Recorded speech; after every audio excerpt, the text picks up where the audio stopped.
That Bronze Star was never meant to be sold, Mom. It belongs to the United States government. That's what Admiral Richardson said when she called me that Tuesday morning in October. I'm Lieutenant Commander Audrey Morgan, 34 years old, 12 years of service, and I was standing in my apartment in Norfolk, Virginia, staring at an empty shadow box where my Bronze Star medal used to hang. The medal I earned in Afghanistan. The medal my mother, Patricia Morgan, sold on eBay for $800 to pay her gambling debts. So tell me, what would you do if your own mother stole your military honor and sold it like a piece of junk jewelry? Drop your answer below. Growing up in Riverside, California, the Morgan household was a battlefield I never signed up for, but I lived in every single day. Mom had this way of making everything about her crisis, her emergency, her next catastrophe. Every family dinner became a therapy session where she was the only patient that mattered. Dad worked double shifts at the Toyota plant just to avoid coming home to her chaos. And me?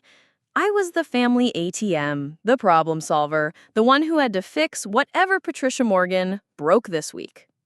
Audrey's so responsible, she'd tell the neighbors while chain-smoking Virginia Slims on our front porch. She's going to take care of me when I'm old. Never mind that I was 17 and working 2 jobs to save money for college. Never mind that she'd already borrowed my graduation money twice. In Patricia's world, my future existed to fund her present. But here's what nobody talks about when your parent is an addict, not just to pills or alcohol, but to the rush of crisis itself. Patricia Morgan was addicted to drama, to emergency, to the adrenaline of barely surviving her own choices. She'd max out credit cards buying things she didn't need, then cry for days about the bills. She'd pick fights with neighbors, then play victim when they stopped speaking to her, and somehow, every single time, it became my job to clean up the wreckage. My junior year, she gambled away the mortgage payment at the Morongo Casino. Dad found out when the foreclosure notice arrived. I'll never forget the sound of him crying in the garage that night. This man who'd worked 16-hour days his entire life, sobbing like a child because his wife had bet their home on slot machines. That was the night I decided the military might be my only way out. I enlisted in the Navy the day after graduation, without telling either of them. Signed my papers at the recruiting station in Corona while they were both at work. When I came home that evening with my paperwork, Patricia looked at me like I'd announced I was joining a cult. "The military?" she said, cigarette dangling from her lips.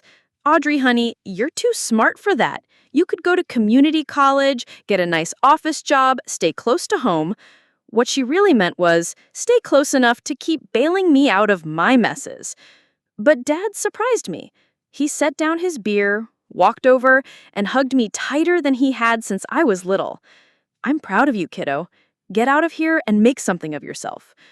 6 months later, he filed for divorce. He'd found his own escape route, too. Boot camped in Great Lakes, Illinois was the first place I'd ever lived where the rules made sense. Work hard, follow orders, take care of your shipmates. Simple, clean. No hidden agendas, no emotional manipulation, no gambling away tomorrow's security for today's thrill. For the first time in my life, I could breathe without wondering what crisis was waiting for me at home. Patricia called exactly 3 times during those 8 weeks of training. Once to ask if the Navy paid me enough to help with her car payment.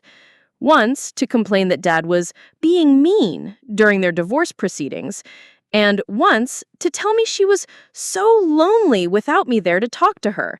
Not once did she ask how I was doing. After boot camp came A school in Pensacola, then my first duty station aboard the USS Constellation out of San Diego. I threw myself into the work like it was salvation, because honestly, it was. Navigation systems, radar operations, watch standing, every technical skill I mastered was another step away from the chaos that had defined my first 18 years. I called home once a week, dutiful daughter that I was. Patricia would spend most of those conversations updating me on her latest financial crisis, her new boyfriend who was different from the others, or some perceived slight from a neighbor or coworker. She rarely asked about my life, my training, or my growing responsibilities aboard ship. Then came my first deployment. 7 months in the Persian Gulf, part of Operation Iraqi Freedom. Well, I was learning to operate million-dollar radar systems and standing watch in the middle of the night to keep my shipmates safe. Patricia was back in Riverside, spiraling deeper into her addictions. The few letters I received were mostly requests for money, thinly disguised as updates about her health or housing situation.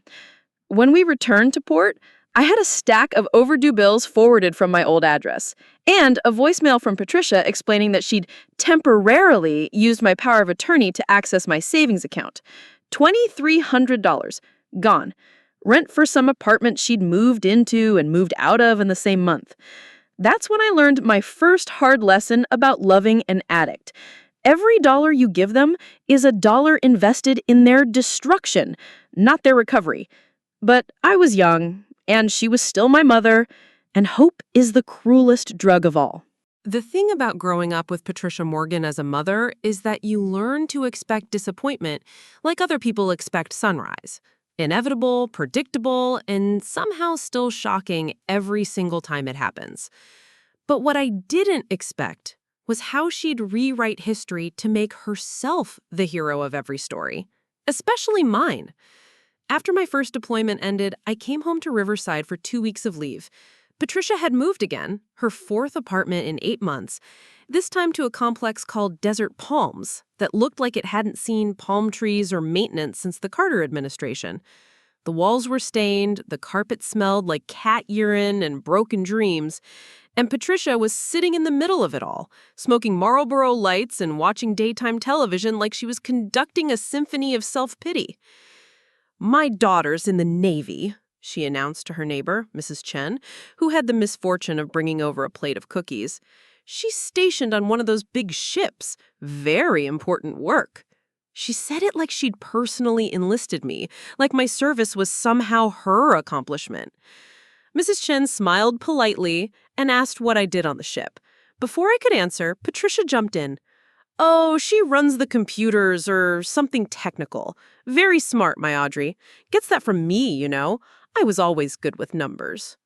This from a woman who couldn't balance a checkbook to save her life and had just blown through my savings account like it was monopoly money.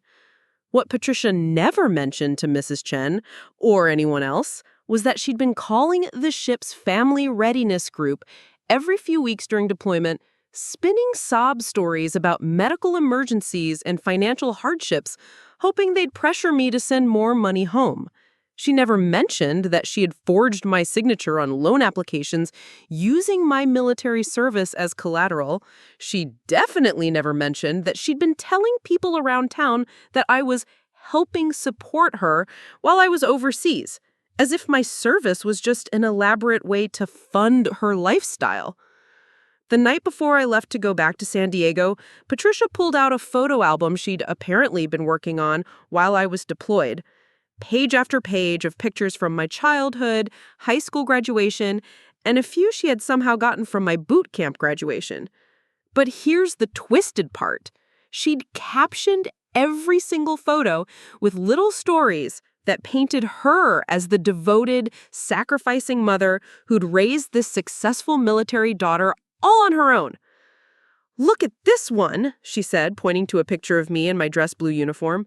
"My pride and joy. I always knew she'd make something of herself." The caption she'd written underneath read, "Patricia's careful guidance and support helped shape Audrey into the leader she is today." I stared at that album, flipping through pages of revisionist history, and realized Patricia had created an alternate reality where she was Mother of the Year and I was her greatest achievement. In her version of our story, she hadn't spent my teenage years dragging me through her addiction-fueled chaos. She hadn't stolen my college fund or manipulated me into covering her debts. She was the loving, supportive mom who'd raised a military hero. "I show this to everyone," she said proudly. Mrs. Chen, the ladies at bingo, even Dr. Martinez when I go for my checkups. They're all so impressed with what a good job I did raising you. The audacity of it took my breath away. She'd turned my escape from her dysfunction into evidence of her success as a parent. My independence became her accomplishment. My service to my country became her bragging rights at the local casino. But the worst part wasn't the lies she told other people. The worst part was watching her start to believe them herself. By the time I left Riverside that trip, Patricia had fully convinced herself that she was the reason for my success, not the obstacle I had to overcome to achieve it. Back in San Diego, I threw myself even deeper into my work. Advanced navigation training, radar system certification, leadership courses, anything to prove to myself that my achievements were mine alone, not some accident of her parenting. My division officer, Lieutenant Commander Sarah Kim, noticed my dedication and recommended me for additional responsibilities. Morgan, you've got natural leadership instincts. Have you considered putting in for officer candidate school? The idea of becoming an officer had never occurred to me.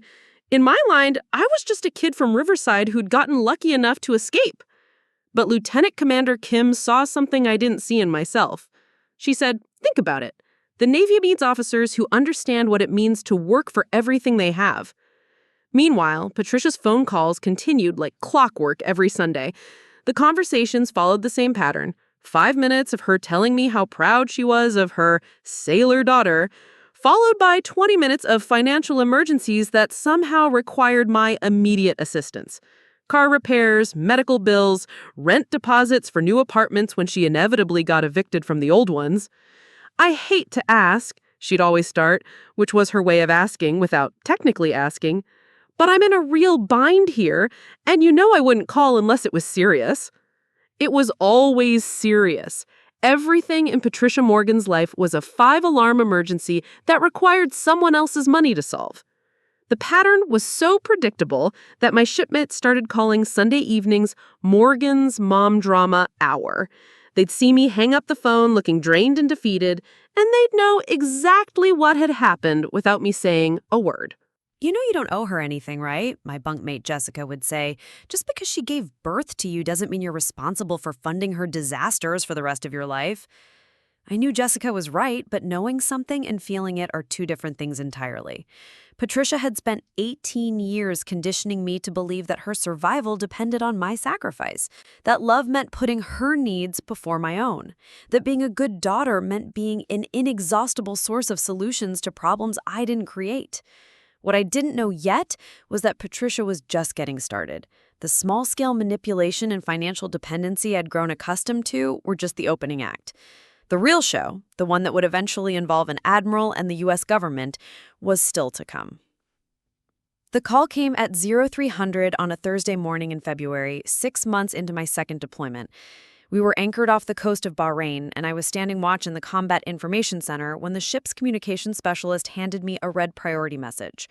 "Family emergency, report to the captain immediately." Captain Martinez was waiting for me in his stateroom, still in his pajamas, holding a cup of coffee that had probably gone cold an hour ago. The expression on his face told me everything I needed to know before he said a word. Someone was dead, and I was about to find out who. "Sit down, Morgan," he said, gesturing to the chair across from his desk. "I just got off a conference call with the Red Cross and your family readiness group coordinator back in San Diego." My stomach dropped. Dad. It had to be Dad. He'd been having chest pains the last time we talked, but he'd brushed them off like he always did. Probably worked himself to death trying to rebuild his life after the divorce. "It's about your mother," Captain Martinez continued, and I felt the world tilt sideways. Not because I was devastated, but because I was relieved. The guilt of that relief hit me like a physical blow. "She's not dead," he added quickly, reading my expression, "but she's in intensive care at Riverside Community Hospital. Apparently, she mixed prescription pain medication with alcohol and crashed her car into a telephone pole on Highway 60. She's stable now, but it was touch and go for a while." I sat there processing this information, trying to feel something appropriate. Concern, fear, love. but mostly what I felt was exhaustion.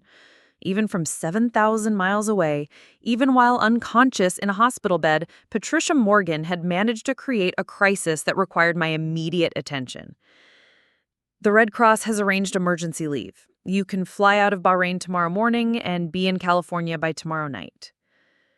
24 hours later, I was walking through the automatic doors of Riverside Community Hospital, still wearing my desert camouflage utilities and carrying a duffel bag that smelled like jet fuel and bad decisions.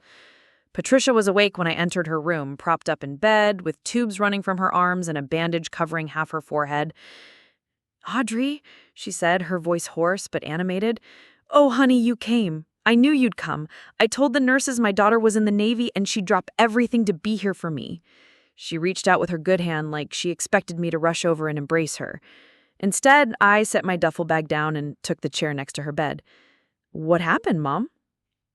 "It was an accident," she said quickly. "I was driving home from dinner with my friend Carol. You remember Carol, don't you?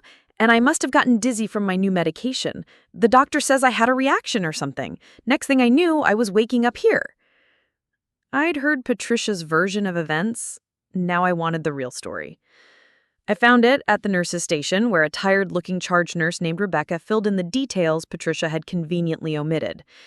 "Your mother was found unconscious behind the wheel with a blood alcohol content of 0.18. She also had enough OxyContin in her system to knock out a horse. The police found empty pill bottles in her purse, 3 different prescriptions from 3 different doctors. This wasn't an accident, honey. This was an overdose with a car attached." The next 5 days passed in a blur of hospital bureaucracy, insurance paperwork, and Patricia's elaborate performance as the grateful patient who'd learned her lesson. She charmed the doctors with stories about her hero daughter who'd flown home from overseas, flirted with the male nurses, and complained constantly about the food, the room temperature, and the noise from other patients. But it was during those quiet moments, when she thought I wasn't paying attention, that I saw the real Patricia. The way she palmed extra pain pills during medication rounds. The way she sweet-talked visitors into bringing her just a small bottle of wine to help her sleep. The way she immediately started planning her next prescription doctor shopping expedition the moment she thought she was getting discharged. On my last night of emergency leave, Patricia asked me to bring her purse from the car. The same car that was now totaled and sitting in some impound lot in San Bernardino. When I handed it to her, she rummaged around inside and pulled out a small manila envelope. "I need you to hold on to this for me," she said, pressing the envelope into my hands, "just until I get back on my feet. I don't trust the people in this place not to go through my things." The envelope was heavier than I expected.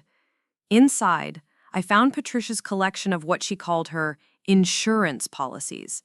Social security cards, birth certificates, copies of tax documents, and my military ID card that I'd reported lost 6 months earlier. At the bottom of the envelope, wrapped in tissue paper like some precious artifact, was a small brass key. "What's this key for?" I asked. "Safety deposit box at First National," she said casually, like it was no big deal. "Just some important papers and a few pieces of jewelry from your grandmother. Nothing valuable, but sentimental, you know." I should have known then that Patricia was lying. I should have recognized the signs. The way she avoided eye contact, the casual tone she used when discussing something supposedly unimportant, the fact that she'd never mentioned a safety deposit box in all the years she'd been prying poverty and asking me for money.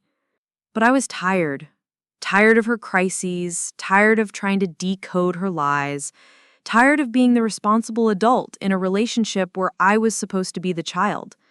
So I took the envelope, kissed her forehead, and flew back to Bahrain without asking any more questions. 3 weeks later, I was promoted to Petty Officer First Class in a ceremony on the ship's flight deck.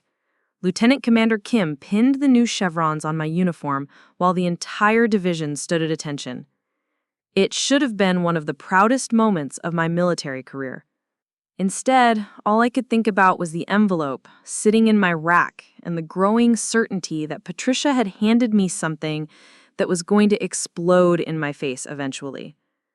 I just didn't know it would take 4 years, a Bronze Star Medal, and an admiral's phone call to find out what that explosion would look like. My promotion to Petty Officer First Class came with new responsibilities, and something I'd never had before: genuine recognition from people who mattered. Master Chief Rodriguez, a 30 years veteran who'd served in 3 different wars, pulled me aside during the 4th week of training. "Morgan, you've got something most people don't understand until much later in their careers. You know how to make hard decisions without making them about yourself. That's rare, especially at your rank." His words hit me harder than any promotion or award ever had. Growing up with Patricia had taught me to solve problems quickly and efficiently, to put the needs of the group ahead of my own comfort, to function under constant stress without falling apart. What I'd thought were survival skills from a dysfunctional childhood were actually leadership qualities that the Navy valued. During those weeks in Newport, I barely thought about Patricia at all. She called exactly twice. Once to ask if the Navy was paying me extra for the school. They weren't. And once to complain that her new boyfriend had moved out and taken her television. Both conversations lasted less than 5 minutes because I'd finally learned to say, "Mom, I'm in training and can't talk long," instead of listening to hour-long recitations of her latest drama. When I graduated from leadership school, I received orders to the USS Constellation again, this time as a division-leading petty officer. 23 sailors would report directly to me, responsible for maintaining and operating the ship's most sophisticated radar systems. At 26 years old, I was younger than half the people I'd be supervising. But Master Chief Rodriguez's recommendation carried weight, and the Constellation's new executive officer, Commander Thompson, was willing to take a chance on me. The transition back to shipwife should have been seamless, but Patricia had been busy during my 2 months in Rhode Island. The first sign of trouble came when I tried to access my savings account to buy a car. The account that should have had nearly $8,000 in it was completely empty. I spent an entire afternoon on the phone with Navy Federal Credit Union, working through layers of customer service representatives until I finally reached someone who could explain what had happened. Patricia had used that brass key I'd forgotten about, the one for the safety deposit box that supposedly contained just some sentimental jewelry, along with a power of attorney document I'd never signed, to access my account information and clean out my savings. The withdrawals were made over a 6-week period, small amounts each time, nothing that would trigger our fraud alert system. Whoever did this knew exactly what they were doing. That night, I called Patricia from the ship's communications center. She answered on the first ring, which should have been my first clue that she'd been expecting this call. "Audrey, sweetheart, how was your school? I've been telling everyone about my daughter, the Navy leader." "Mom, I cut her off. Where's my money?" The silence stretched so long I thought we'd been disconnected. When she finally spoke, her voice had changed completely. Gone was the cheerful, chatty tone. In its place was something cold and calculating. "I don't know what you're talking about." "My savings account, Mom, $8,000. Gone. The bank says someone with power of attorney and access to a safety deposit box cleaned it out while I was in Rhode Island." Another pause. Then, "Oh, that. Honey, I can explain. I had some medical expenses that insurance didn't cover, and you know how tight money's been since the accident. I was going to pay it back before you even noticed it was gone." "You were going to pay back $8,000? With what money, Mom? You haven't had a job in 3 years." "I'm working on some things," she said vaguely. "There's a settlement coming from the car accident, and Carol thinks she can get me some part-time work at her office. I just needed to borrow it temporarily." The word borrow made my chest tight with rage. You don't borrow money by forging documents and emptying someone's account without permission. You steal it. But Patricia had always been an expert at reframing theft as temporary inconvenience, addiction as medical necessity, manipulation as maternal love. "I want it back," I said. "Of course, honey. Like I said, as soon as the settlement comes through." "I want it back now, Mom. All of it." The line went quiet again, and when Patricia spoke, her voice was different, harder, more like the woman I remembered from my teenage years when her schemes started falling apart. Well, I don't have it now, Audrey, and frankly, after everything I've sacrificed for you, after raising you by myself and supporting your dreams, I think you could be a little more understanding about helping your mother through a difficult time. There it was, the guilt, the manipulation, the complete rewriting of history that turned her theft into my obligation. Patricia Morgan, master of making her victims feel grateful for being robbed. But something had changed during those 8 weeks in Newport. Maybe it was Master Chief Rodriguez's words about leadership, or maybe it was finally being around people who solved problems instead of creating them. Whatever it was, I found myself responding in a way that surprised us both. "You didn't raise me, Mom. You survived in the same house where I grew up. There's a difference." I hung up before she could respond.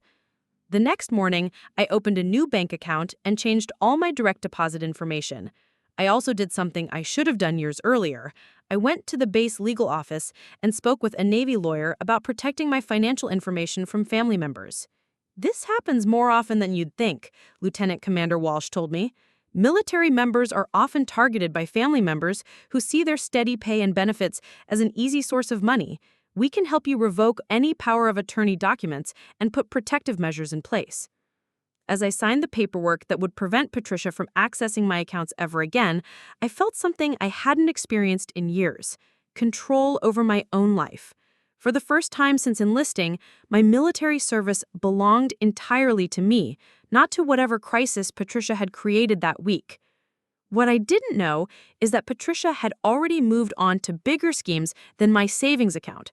While I was learning to protect my money, she was setting her sights on something much more valuable, something that didn't belong to either of us, but to the United States government. And 4 years later, that scheme would bring an admiral to her door asking very uncomfortable questions about government property. The months following my financial independence from Patricia were the first time in my adult life that I could focus entirely on my career without worrying about what crisis was brewing back in Riverside. My new responsibilities as division-leading petty officer demanded complete attention, and I threw myself into the work with an intensity that surprised even my most dedicated sailors. The USS Constellation was scheduled for deployment to the 5th Fleet Area of Operations, which meant months of intensive training, equipment upgrades, and personnel evaluations. As the senior enlisted person responsible for the ship's ANSPY-1D radar system, I had 23 people depending on me to ensure they were ready for whatever we might encounter in the Persian Gulf.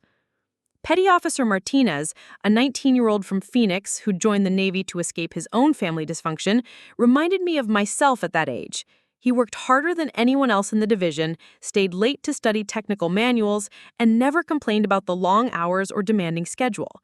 But he also carried himself with the hyper-vigilant tension of someone who'd learned early that safety was something you created for yourself, not something you could count on others to provide. "Martinez," I called him over one evening after we had finished a particularly complex radar calibration exercise. "Good work today. You caught that phase alignment error before it could cascade into a system failure." He straightened up with the kind of pride that comes from genuine recognition, not empty praise. "Thank you, Petty Officer Morgan. I've been studying the technical specifications during my off-duty time." "I noticed. Keep that up and you'll be running your own division in a few years." I meant it. Martinez had the same hunger for competence that had driven me through my early years in the Navy, the need to prove that you belonged somewhere, that your value wasn't dependent on circumstances you couldn't control. As our deployment date approached, I found myself thinking less and less about Patricia. Her Sunday phone calls had stopped completely after our last conversation about the missing money, and honestly, I was relieved. No more manufactured emergencies, no more guilt-laden requests for financial assistance, no more having to decode which parts of her stories were true and which were elaborate fiction designed to manipulate my emotions. Commander Thompson called me into his office 3 weeks before we were scheduled to depart for the Gulf. The executive officer was a 20-year veteran who'd worked his way up from enlisted ranks, and he had a reputation for straight talk and fair dealing that made him respected throughout the ship. "Morgan, I've been reviewing your personnel file," he said, gesturing for me to take a seat across from his desk. "Your performance evaluations are consistently outstanding, your division has the highest readiness ratings in the department, and your leadership school instructors recommended you for accelerated advancement. Have you given any thought to applying for officer candidate school? The question caught me off guard. Becoming an officer had always seemed like something other people did. People with college degrees and family connections, and backgrounds that didn't include parents who stole from their children's bank accounts. "I'm not sure I'm officer material, sir," I said honestly. "I never finished college, and I don't have the kind of background most officers seem to come from." Commander Thompson leaned back in his chair and studied me for a moment. "Morgan, some of the best officers I've served with started exactly where you are now. The Navy needs leaders who understand what it means to earn everything they have, who can relate to the enlisted sailors they'll be responsible for. Your division trusts you because they know you've been where they are." He pulled a folder from his desk drawer and handed it to me. "These are the OCS application materials. I'm not ordering you to apply, but I am strongly encouraging you to consider it. The Navy has invested a lot in your training and development. Now it's time to think about how you can invest that experience back into the service." That night, I sat in my rack studying the officer candidate school requirements. The application process was extensive.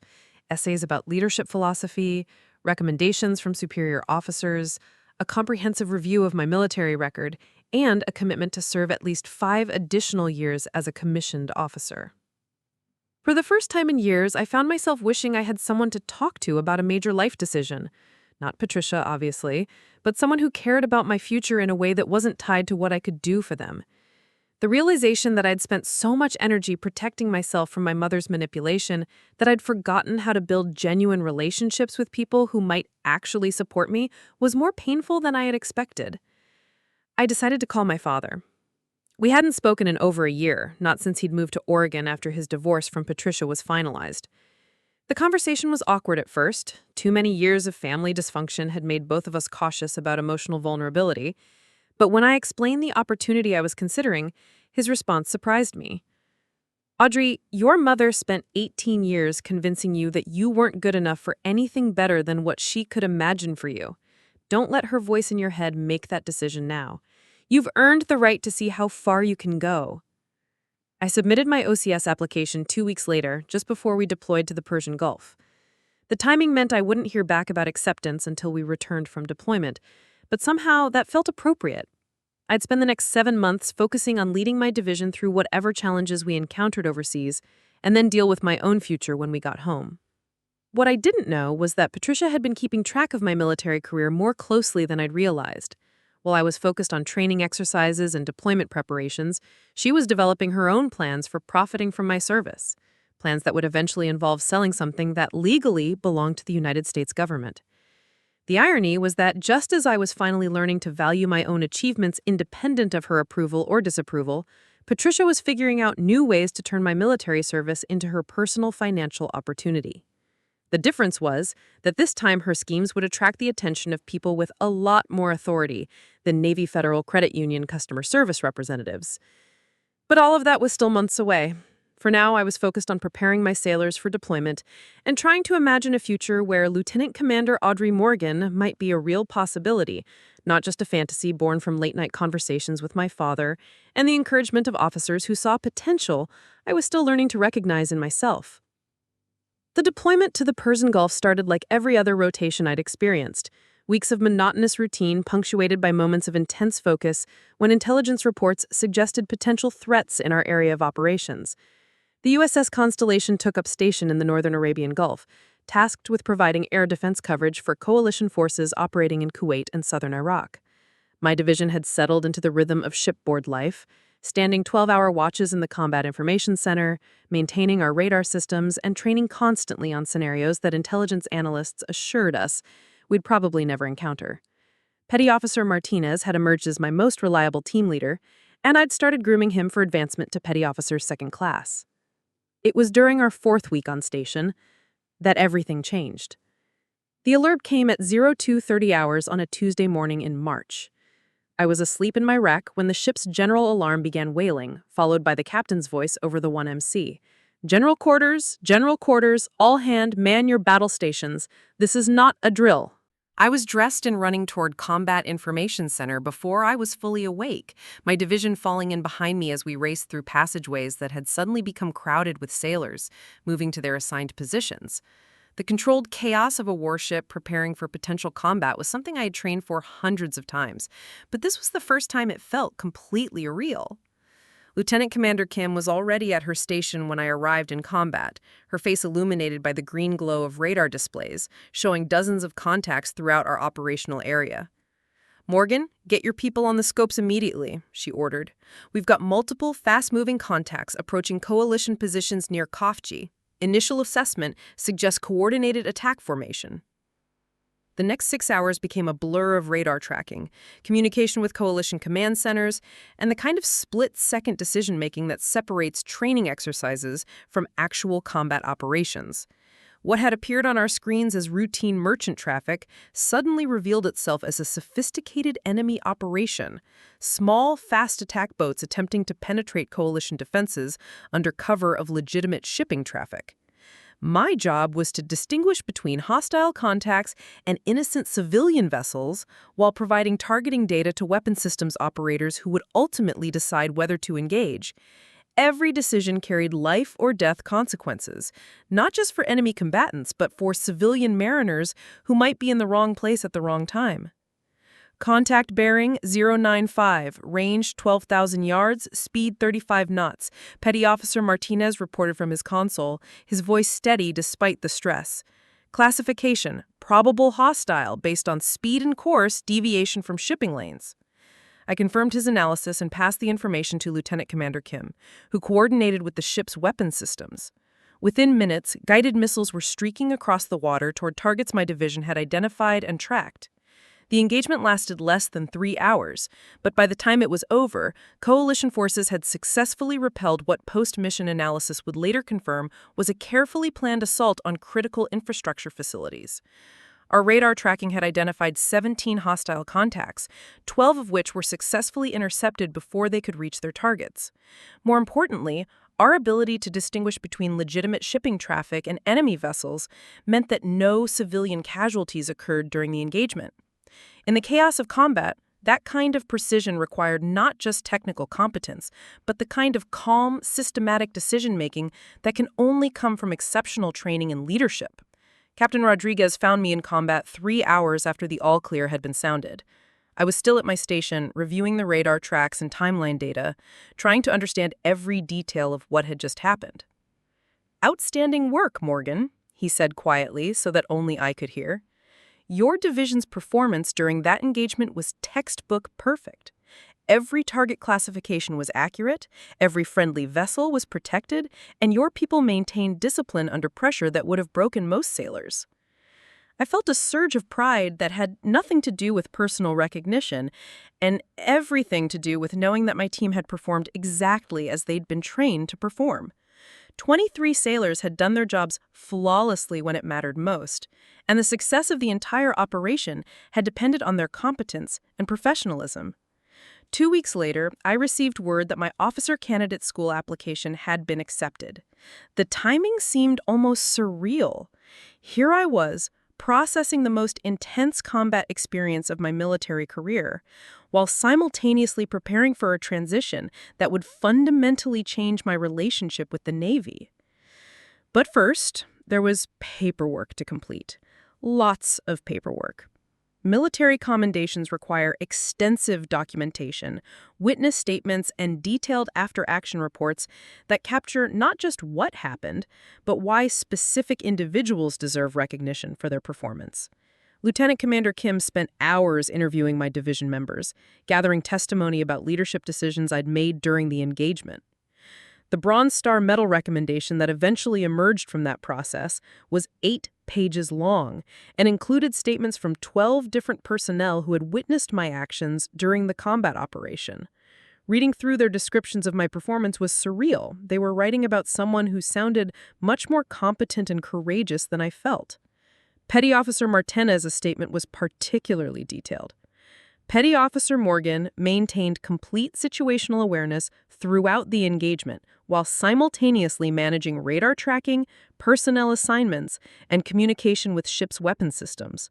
Her ability to make rapid target classification decisions under extreme stress directly contributed to the success of the mission and the safety of coalition forces. When Captain Rodriguez called me to his stateroom to inform me that I was being recommended for the Bronze Star, I honestly didn't know what to say. Military decorations had always seemed like something that happened to other people, career officers with prestigious assignments and family legacies of military service. "You earned this, Morgan," he said firmly. "What your division's performance during that engagement will be studied at the Naval War College as an example of how radar operations should be conducted in combat. Your leadership made the difference between a successful mission and a potential disaster." The medal ceremony was scheduled for our return to San Diego, still 3 months away. In the meantime, I focused on preparing my division for the final phase of our deployment and completing the mountain of paperwork required for my transition to officer candidate school. I called my father from the ship's satellite phone to tell him about both the Bronze Star recommendation and my acceptance to OCS. His pride was evident even through the poor connection quality. He said, "Your mother always said you'd never amount to anything. I wish she could see how wrong she was." What neither of us knew was that Patricia would indeed get to see the Bronze Star Medal, not at a ceremony celebrating my achievements, but in her own hands, examining its weight and wondering how much money it might bring at a pawn shop or on eBay. But that revelation was still months away, waiting for us back in California. The Bronze Star ceremony took place on a crisp October morning at Naval Base San Diego, 3 weeks after the USS Constellation returned from deployment. The entire ship's company was assembled in dress blues on the pier, with families and friends gathered in the viewing area behind a rope barrier that separated military personnel from civilian guests. I had invited my father to attend, and he'd driven down from Oregon wearing a suit I'd never seen before, navy blue with a red tie that he'd probably bought specifically for the occasion. He looked proud but uncomfortable, like he wasn't sure he belonged at a military ceremony, even as the father of the person being honored. Patricia was not invited.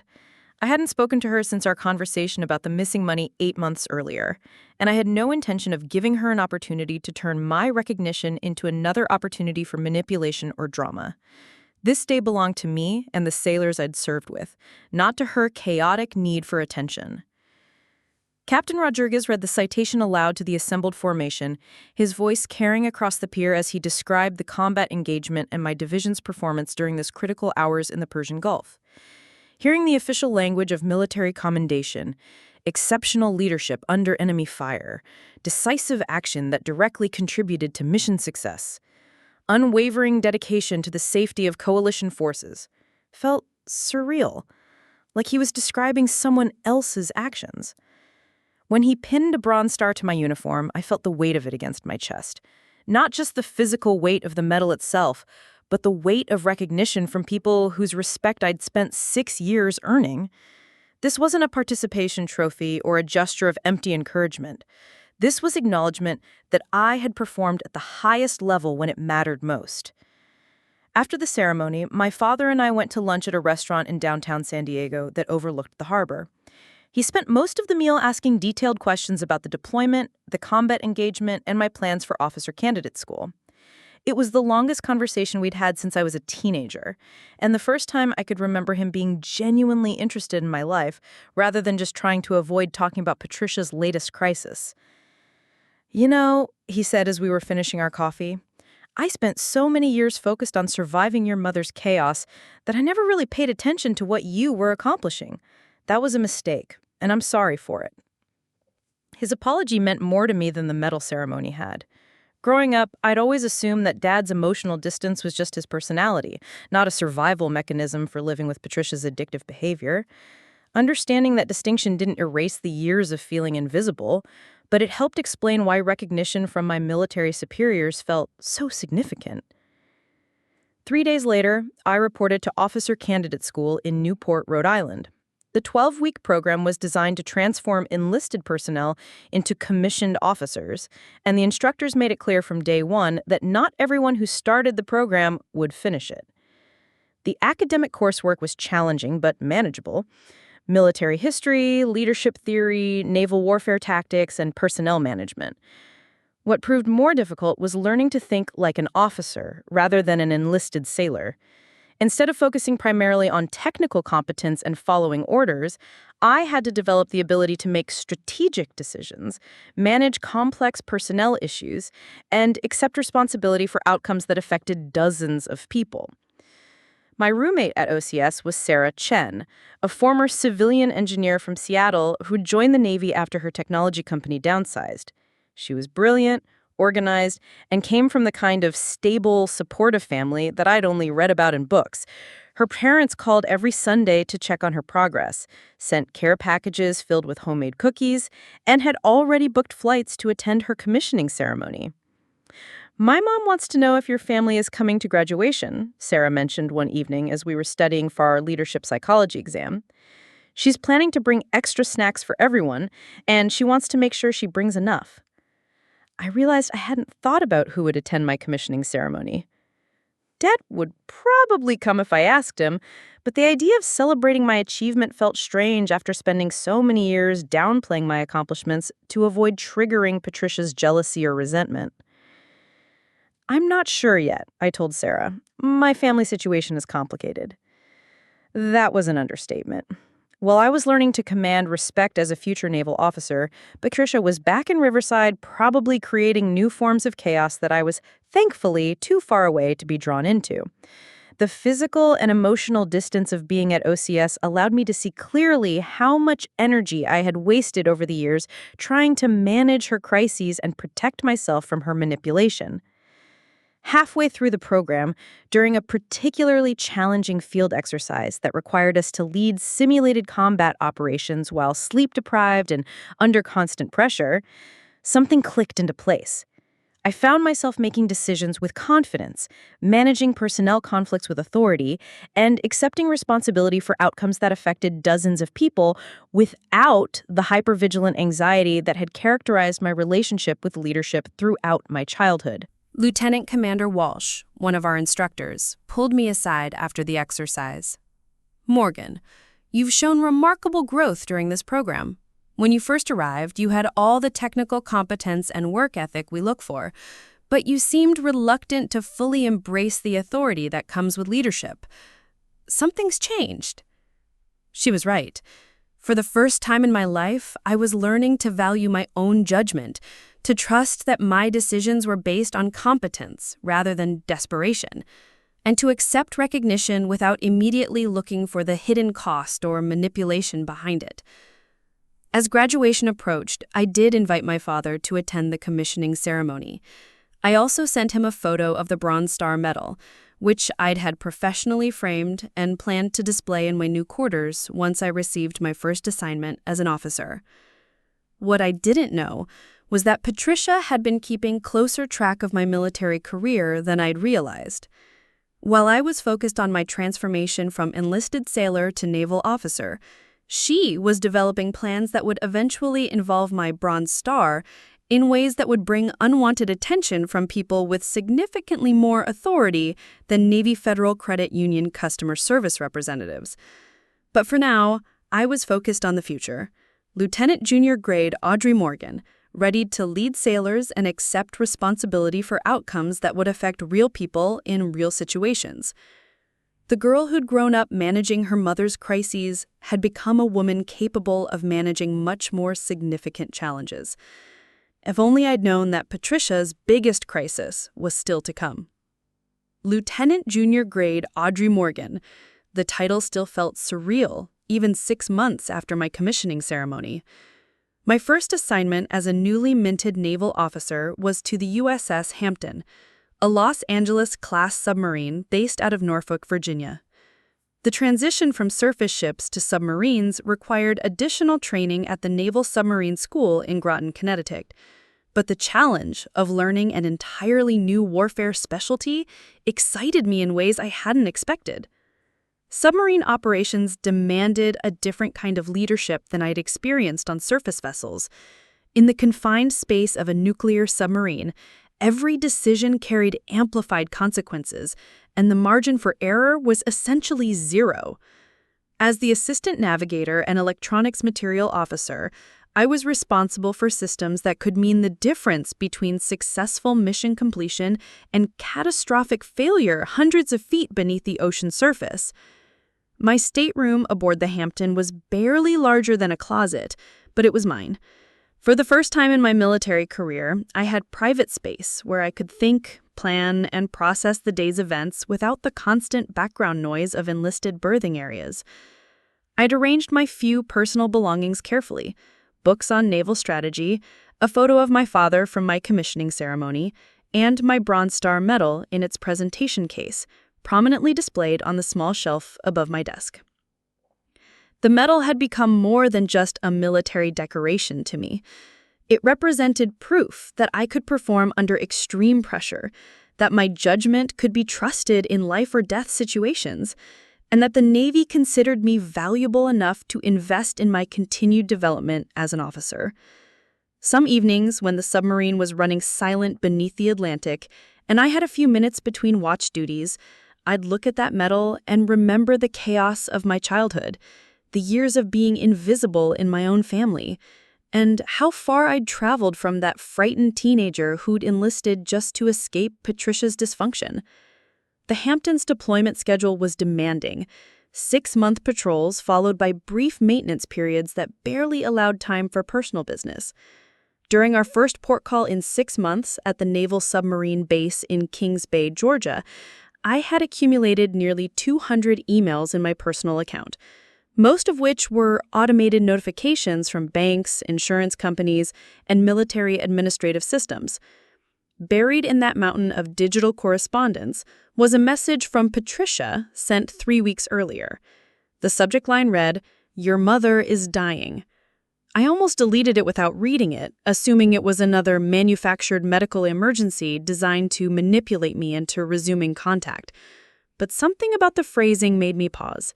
Patricia usually referred to herself by name in her guilt-inducing messages, not as "your mother." The email was shorter than her typical communications and lacked her usual dramatic flourishes. "Audrey, I've been diagnosed with stage 4 pancreatic cancer. The doctors say I have maybe 6 months, if I'm lucky. I know we haven't talked in over a year, but I need to see you before I die. There are things I need to explain, things I need to give back to you. Please call me, Patricia."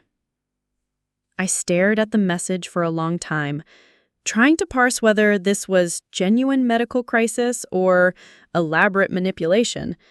With Patricia, it was often impossible to distinguish between the two. Even her real emergencies were usually consequences of poor decisions, and her fake emergencies often contained elements of actual problems that she had exaggerated for maximum emotional impact. I called Riverside Community Hospital and confirmed that Patricia Morgan was indeed a patient in their oncology unit. The nurse I spoke with couldn't provide detailed medical information, but she confirmed that my mother was receiving treatment for advanced pancreatic cancer and that her condition was serious. 3 days later, I was on a plane to California, using emergency leave that my commanding officer had approved without hesitation. The flight from Norfolk to Los Angeles gave me time to prepare for what might be my final conversation with Patricia, though I had no idea what to expect from someone who'd spent most of my life rewriting reality to suit her needs. Patricia looked smaller than I remembered. The woman who dominated my childhood through sheer force of dramatic personality was now confined to a hospital bed, connected to monitors and IV lines that beeped and hummed with mechanical regularity. Her hair had thinned from chemotherapy treatments, and her skin had taken on the grayish pallor that I'd learned to associate with serious illness during my years of military medical training. "Audrey," she said when I entered her room, her voice hoarse but still carrying traces of the manipulative warmth she'd always used when she needed something from me. "You came. I wasn't sure you would." I took the chair next to her bed, the same position I'd occupied during her overdose hospitalization 4 years earlier. The similarities were uncomfortable. Patricia in crisis, me traveling across the country to manage whatever chaos she'd created. The familiar dynamic of her neediness and my reluctant sense of obligation. The nurse says you're stage 4, I said directly, skipping the small talk that had always been Patricia's way of avoiding difficult conversations. How long have you known? 3 months, she admitted. I ignored the symptoms at first. You know how I am with doctors. She attempted a weak smile. By the time I went to the emergency room, it had already spread to my liver and lymph nodes.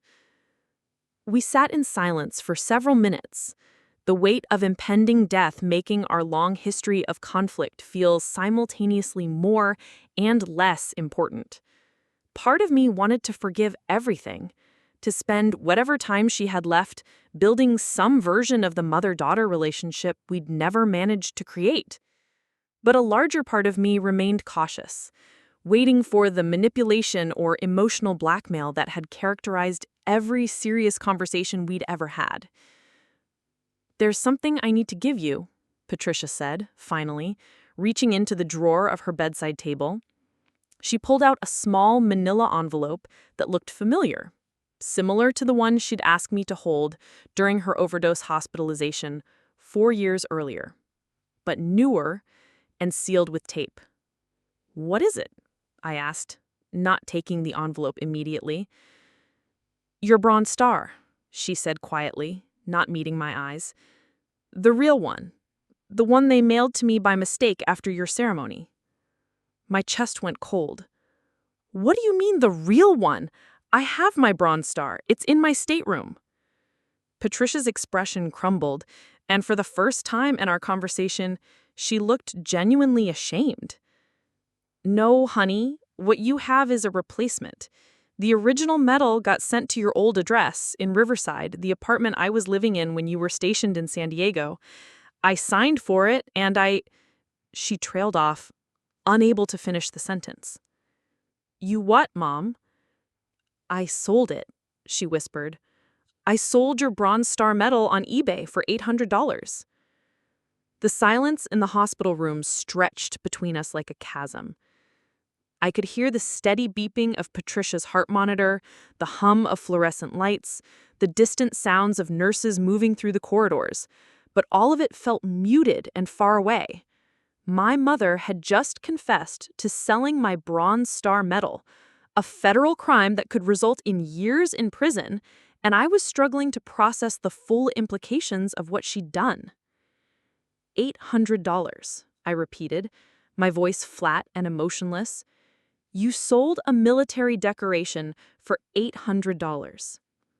Patricia's eyes filled with tears, but I'd seen her cry too many times over the years to be moved by it. She cried when she was caught, when she was sorry, when she wanted sympathy, when she needed something. Tears were just another tool in her manipulation toolkit. I was desperate, she said, her voice breaking. The cancer treatments were so expensive, and I'd already maxed out my credit cards. I thought maybe you'd never notice. You were on that submarine, deployed for months at a time. I figured I could buy it back before you found out. Buy it back with what money, Mom? You haven't had a steady income in 5 years. The anger in my voice surprised me. I'd spent so many years training myself not to react emotionally to Patricia's crises, but this felt different. This wasn't just another scheme to get money from me. This was theft of something that represented the most significant achievement of my military career. I know it was wrong, she continued, reaching for my hand. I pulled away before she could touch me. But Audrey, honey, you have to understand. I was facing bankruptcy, homelessness. The cancer diagnosis came right after I lost my job at the insurance office. I didn't know what else to do. You could have called me, I said. You could have asked for help instead of stealing something that didn't belong to you. Patricia's expression shifted, and I caught a glimpse of the calculating woman I remembered from my teenage years. Would you have helped? Really? You changed your phone number, moved to Virginia, never responded to my emails. I hadn't heard from you in over a year when I got that diagnosis. She was right, and we both knew it. I had deliberately cut contact with her after the savings account incident, tired of being her emergency financial resource and emotional dumping ground. But that didn't justify what she'd done. The medal doesn't legally belong to me anyway, I said quietly. Military decorations are considered government property. By selling it, you didn't just steal from me, you stole from the United States Navy. Patricia's face went pale. What do you mean, government property? I pulled out my phone and showed her the regulation I'd looked up during my flight from Norfolk. Title 18 of the U.S. Code, Section 704. It's a federal crime to sell military decorations. The maximum penalty is 6 months in prison and a $10,000 fine. That's for someone who legally received the medal. Since you never had legal possession of it in the first place, you could also be charged with theft of government property, which carries much harsher penalties. The heart monitor next to Patricia's bed began beeping faster as her pulse rate increased. Audrey, you're not going to report this, are you? I'm dying. They're not going to send a dying woman to prison over a medal. I don't know what I'm going to do, I said honestly, but I need to understand exactly what happened. Who did you sell it to? Do you have any records of the transaction? Patricia reached into her bedside table again and pulled out a folder containing printouts of eBay messages and PayPal transaction records. The level of documentation surprised me. Usually her schemes were impulsive and poorly planned. This looked organized, researched, deliberate. The buyer was a military memorabilia collector in Texas. He paid through PayPal, and I shipped it to him using priority mail. I kept all the receipts because I hoped maybe I could contact him later and buy it back. I scanned through the documents, noting dates, amounts, and communication between Patricia and the buyer. The sale had occurred 8 months ago, shortly after my commissioning ceremony, while I was celebrating my transition to officer status and proudly displaying what I thought was my Bronze Star in my submarine stateroom. Patricia was negotiating the sale of the real medal with a stranger in Dallas. There's something else, Patricia said quietly. The buyer contacted me again about 3 weeks ago. He'd been doing research on the medal's history and discovered some irregularities in the paperwork I'd provided. He was asking questions about how I'd come to possess it, whether I was the actual recipient, things like that. My stomach dropped. What kind of questions? He wanted to see documentation proving that I was authorized to sell it. Military service records, discharge papers, that sort of thing. When I couldn't provide them, he said he was going to contact the Navy to verify the medal's legitimacy. The full scope of the disaster was becoming clear. Not only had Patricia committed multiple federal crimes by selling my Bronze Star, but her amateur attempt at fraud had attracted the attention of someone who was now involving military authorities in the investigation. Did you respond to his questions? I asked. I told him I was the recipient's mother and that you'd asked me to sell it for you. I gave you your name and said you were deployed on a submarine and couldn't handle the transaction yourself. Patricia's voice was barely above a whisper. I didn't know he was an investigator. He said he was just a collector who wanted to make sure he wasn't buying stolen merchandise. Military memorabilia collectors who ask detailed questions about authenticity and contact government agencies when they find discrepancies aren't just hobbyists. They're usually working with law enforcement or military investigators. Patricia began crying harder, but this time the tears seemed genuine rather than manipulative. Audrey, what am I going to do? If they arrest me now, I'll die in prison. The cancer is spreading so fast that the doctors say I might not have 3 months left. I looked at my mother, dying, desperate, and facing federal criminal charges for a scheme that had netted her less than $1,000, and felt something I hadn't experienced in years. Pity. Not the kind of sympathetic pity she'd manipulated from me throughout my childhood, but genuine sadness for someone whose life had become so chaotic and desperate that stealing from her own daughter seemed like a reasonable solution to financial problems. I need to make some phone calls, I said, standing up from the chair. There might be ways to resolve this that don't involve criminal prosecution, but it's going to require complete honesty from you about everything that happened. No more lies, no more manipulation, no more rewriting the story to make yourself look better." Patricia nodded eagerly. "Anything. I'll do anything to fix this."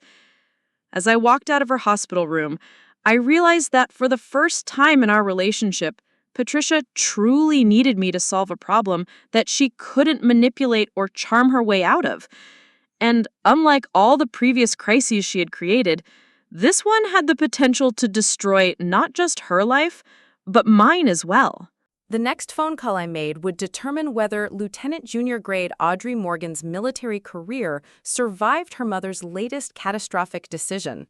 The drive from Riverside Community Hospital to the nearest Navy Legal Services office in San Diego took 45 minutes through heavy afternoon traffic, giving me time to rehearse what I was going to tell Lieutenant Commander Janet Walsh, the same Navy lawyer who'd helped me protect my financial accounts from Patricia 4 years earlier.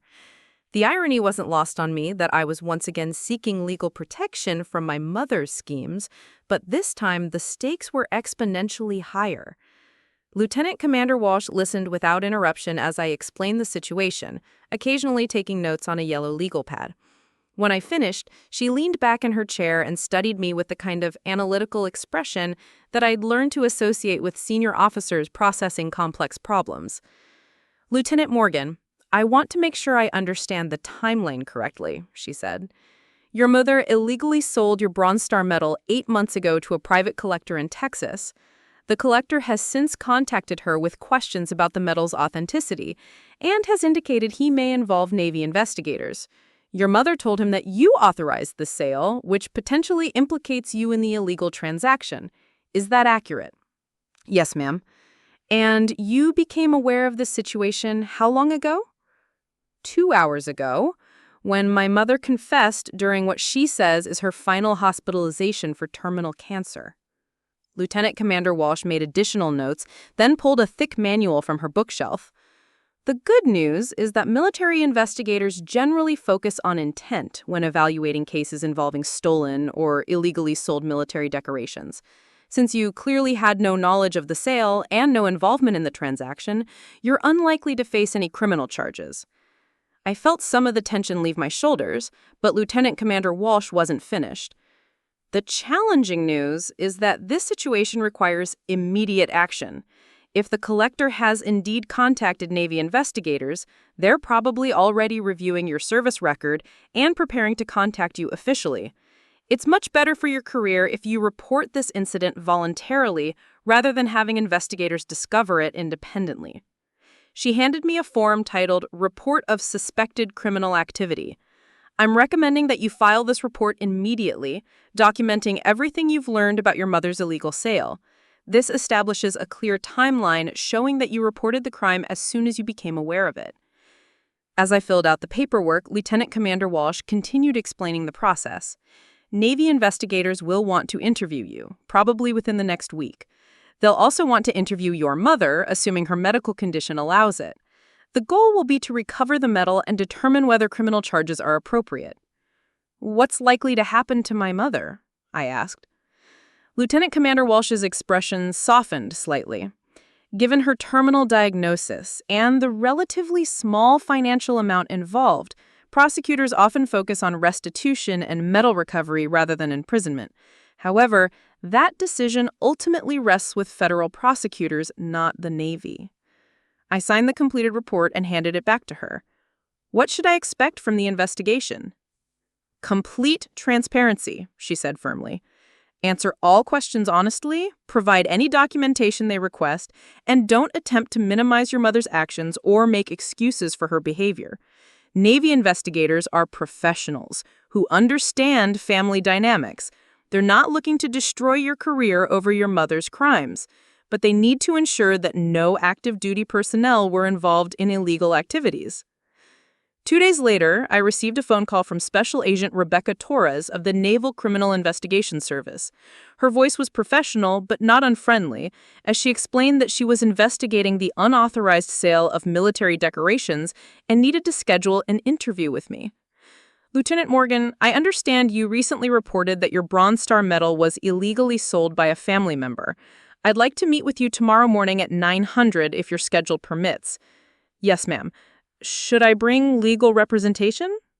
That's your choice, but based on our preliminary review, you appear to be a victim rather than a suspect in this case. The interview should be straightforward. The NCIS field office in Norfolk was located in a nondescript government building that could have housed any federal agency. Special Agent Torres was a woman in her early 40s with graying hair and the kind of direct manner that suggested she had conducted hundreds of similar interviews. Lieutenant Morgan, I want to start by saying that nothing in your service record or our investigations suggests you were aware or involved in the illegal sale of your Bronze Star Medal. This interview is primarily to establish the facts and help us recover government property. Over the next hour, she asked detailed questions about my relationship with Patricia, my knowledge of her financial situation, the timeline of events leading up to her confession, and my actions since learning about the illegal sale. Her questions were thorough but not aggressive, and I had the impression that she had already formed conclusions about my innocence in the matter. The collector who purchased her medal contacted us directly after he became suspicious about its provenance. His cooperation has been essential to our investigation. He's agreed to return the medal to the Navy in exchange for reimbursement of his purchase price. What about my mother?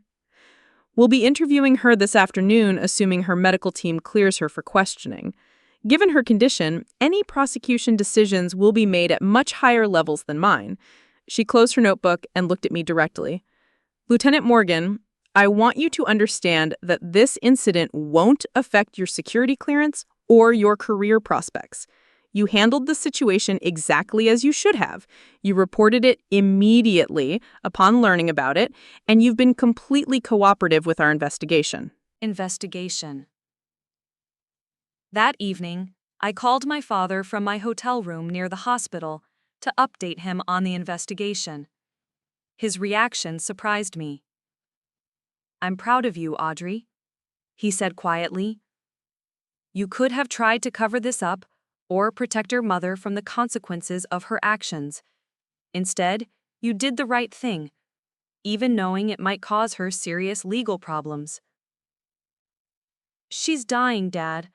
I'm not sure how I feel about her potentially spending her final months dealing with federal criminal charges."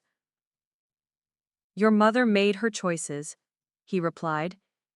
"You're not responsible for protecting her from the consequences, especially when she dragged you into her mess without your knowledge or consent." The next morning, I returned to Patricia's hospital room to find her looking smaller and more frail than she had 2 days earlier. The chemotherapy treatments were clearly taking their toll, and I wondered how much longer she'd be strong enough to fight both the cancer and the legal consequences of her actions. "The Navy investigator came to see me yesterday," she said without preamble. "She was actually quite kind, considering what I've done. She explained that they're primarily interested in recovering the medal rather than sending a dying woman to prison." "What did you tell her?" "The truth," Patricia said simply. "Everything. The financial desperation, the illegal sale, the lies I told the collector. I also gave her this." She handed me the manila envelope she'd shown me during my first visit. "Your real Bronze Star medal." She said they'd verified its authenticity and that I could give it to you directly. I opened the envelope and found my actual Bronze Star medal, still in its original presentation case. It looked identical to the replacement medal I'd been displaying in my submarine stateroom, but somehow it felt different, heavier, more significant. "I'm sorry, Audrey," Patricia continued. "I know that doesn't fix what I've done, but I need you to know that I understand how badly I've hurt you. Not just with this, but with everything over the years." For the first time in our conversation, her apology sounded genuine rather than manipulative. Maybe impending death had finally given her clarity about the damage she'd caused throughout my life. As I held my recovered Bronze Star medal, I realized that Patricia's confession and the subsequent investigation had accomplished something unexpected. For the first time in my military career, my achievements were completely separate from her chaos. The Navy investigated, determined that I was blameless, and returned my medal with my reputation intact. Lieutenant Junior Grade Audrey Morgan was exactly who she appeared to be, a competent naval officer whose accomplishments belonged entirely to her, not to whatever dysfunction had shaped her childhood. Patricia died 6 weeks later, while I was deployed on the USS Hampton beneath the North Atlantic. The Navy granted me emergency leave to attend her funeral, where I stood beside my father and a handful of people from her final apartment complex, holding the Bronze Star medal that had nearly destroyed both our lives. But as we lowered Patricia's casket into the ground in a small cemetery outside Riverside, I realized that her final crisis had actually set me free. I was no longer the daughter of an addict who stole military decorations. I was Lieutenant Audrey Morgan, submarine officer, whose service record spoke for itself. And for the first time in my life, that was enough. Up next, you've got 2 more standout stories right on your screen. If this one hits the mark, you won't want to pass these up. Just click and check them out. And don't forget to like, subscribe, and turn on the notification bell so you don't miss any upload from us.